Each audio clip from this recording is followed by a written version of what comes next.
हो सकता है ग्रामर वीक हो बट वोकैब में कभी नंबर नहीं कटना चाहिए। हो सकता है वोकैब वीक हो तो ग्रामर में कभी नंबर नहीं कटना चाहिए। हो सकता है ग्रामर वोकैब दोनों वीक हो, कॉम्प्रिहेंशन बार कर लो ढंग से, आराम से बैठ के ढंग से नेगेटिव हो जाओ, एक दिन बहुत बढ़िया तरीके से नेगेटिव हो जाओ, बस नेगेटिव ही नेगेटिव हो जाओ एक ही दिन की। अगर स्ट्रेटेजी की बात करूं तो सिलेक्शन के लिए आपको सबसे पहली चीज तो ये रखनी है कि नो डाउट आपके दो सब्जेक्ट तो ऐसे चूज करो, दो सब्जेक्ट तो ऐसे चूज करो, कोई भी दो सब्जेक्ट हो सकते हैं जिसमें आप 50 आउट ऑफ 50 ले सको।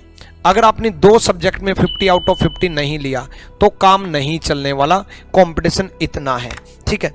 दूसरे दो सब्जेक्ट को, बाकी जो दो सब्जेक्ट हैं उसको इग्नोर मत करना, दूसरे दो सब्जेक्ट को में एक भी सब्जेक्ट इग्नोर मत करना, एक सब्जेक्ट स्ट्रोंग रखना, लेकिन कभी कभी इतना स्ट्रोंग कि कभी कभी एक या दो क्वेश्चन गलत हो जाए, मतलब कभी कभी एक या दो क्वेश्चन गलत हो जाए, ठीक है। दो सब्जेक्ट तो आप 50 आउट ऑफ 50 रखो, वो रीजनिंग मैथ्स रख सकते हो, रीजनिंग इंग्लिश रख सकते हो, रीजनिंग मैथ्स रीजनिंग इंग्लिश दोनों में। मैंने रीजनिंग क्यों बोला, रीजनिंग एक ऐसा सेक्शन है जिसमें आप 50 आउट ऑफ 50 कम समय में लेके आ सकते हो, है ना। तो कभी कभी एक या दो क्वेश्चन गलत हो जाए, यानी कि ये सब्जेक्ट भी स्ट्रॉन्ग तो रखोगे भाई। एक या दो क्वेश्चन गलत करने का मतलब भाई ये सुपर स्ट्रॉन्ग है, तभी एक या दो क्वेश्चन गलत हो रहे हैं, अदरवाइज हर बार गलत होते हैं और 3-4 क्वेश्चन 5 क्वेश्चन गलत हो रहे हैं तो वो सुपर स्ट्रॉन्ग या स्ट्रॉन्ग नहीं है। बचा एक सब्जेक्ट, उसको आप एवरेज भी नहीं वीक भी नहीं, इसको तो सुपर स्ट्रॉन्ग, ये तो बस ऐसे हैं कि 50 में से 50 कहीं नहीं गए। एक जो सब्जेक्ट बच गया उसके आप जो है उसको आप पार्शली स्ट्रॉन्ग रखो, जैसे जीएस जो है पार्शली स्ट्रॉन्ग जरूर रखो, उसको पार्शली स्ट्रॉन्ग रखो। मान लो किसी की जीएस वीक है बट उसका भी पार्शली स्ट्रॉन्ग होना चाहिए, कुछ पार्ट बहुत स्ट्रॉन्ग होना चाहिए, जैसे हो सकता है किसी का साइंस बहुत स्ट्रॉन्ग हो, किसी का पॉलिटी बहुत स्ट्रॉन्ग हो, किसी का हिस्ट्री बहुत स्ट्रॉन्ग हो, पार्शली बहुत स्ट्रॉन्ग होना चाहिए। जैसे इंग्लिश, किसी बच्चे का इंग्लिश वीक है लेकिन पूरी इंग्लिश वीक नहीं होनी चाहिए। इंग्लिश वीक है तो हो सकता है ग्रामर वीक हो बट वोकैब में कभी नंबर नहीं कटना चाहिए। हो सकता है वोकैब वीक हो तो ग्रामर में कभी नंबर नहीं कटना चाहिए।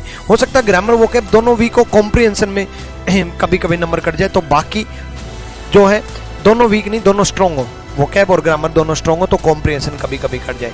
तो वो जो वीक वाला टॉपिक सब्जेक्ट है वो पार्शली स्ट्रॉन्ग होना चाहिए। कोई भी सब्जेक्ट कंप्लीटली वीक अगर है तो सिलेक्शन वैसे भी नहीं हो सकता, फिर आप वहम में जी रहे हो, गलत फहमी में तैयारी कर रहे हो। और मैं नहीं चाहता कि आप मेहनत भी करो और आपका रिजल्ट भी ना आए। सबसे ज्यादा दुख तब होता है जब बच्चा मेहनत करता है और रिजल्ट भी नहीं आता।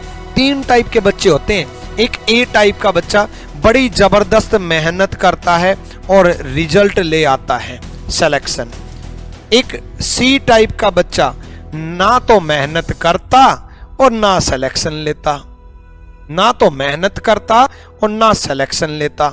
ना तो ए टाइप के बच्चों को फिक्र है क्योंकि वो मेहनत करते हैं और सिलेक्शन ले जाते हैं, ना सी टाइप के बच्चों को फिक्र है क्योंकि वो मेहनत ही नहीं करते तो सिलेक्शन की क्या बात करेंगे, वो तो मौज में है। ये सिलेक्शन के लिए मौज में है, ये मस्ती के मौज में है।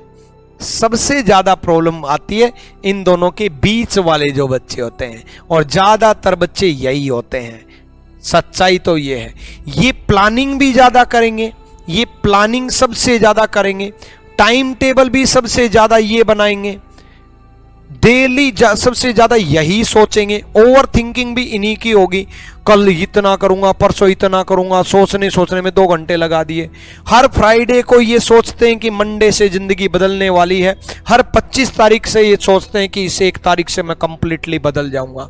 ये बहुत बार ओवर मोटिवेटेड होते हैं और बहुत बार ओवर नेगेटिव होते हैं। ओवर मोटिवेटेड भी यही होते हैं और ओवर नेगेटिव भी यही होते हैं।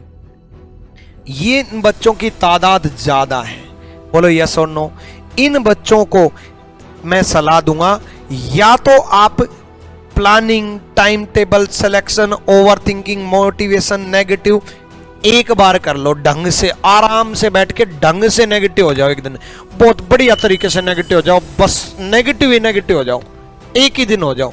और मोटिवेट होना है ना तो एक ही दिन हो जाओ बहुत ढंग से, फिर नहीं होना, फिर बस ढंग से काम करना है। ये बच्चे अपनी सोच को छोड़ के, प्लानिंग्स को छोड़ के, ओवर थिंकिंग को छोड़ के या तो ए टाइप में आ जाओ, सिर्फ मेहनत करनी है, मेहनत करनी है, मेहनत करनी है, या सी टाइप में आ जाओ, छोड़ो। या तो ए में पहुंच जाओ या सी में पहुंच जाओ, दोनों की जिंदगी बेहतरीन हो जाएगी। बी में मत रहो, ठीक है। पढ़ाई करते वक्त उससे बात करने का दिल करता है और उससे बात करते वक्त बोलते हैं चलो यार पढ़ाई करनी है।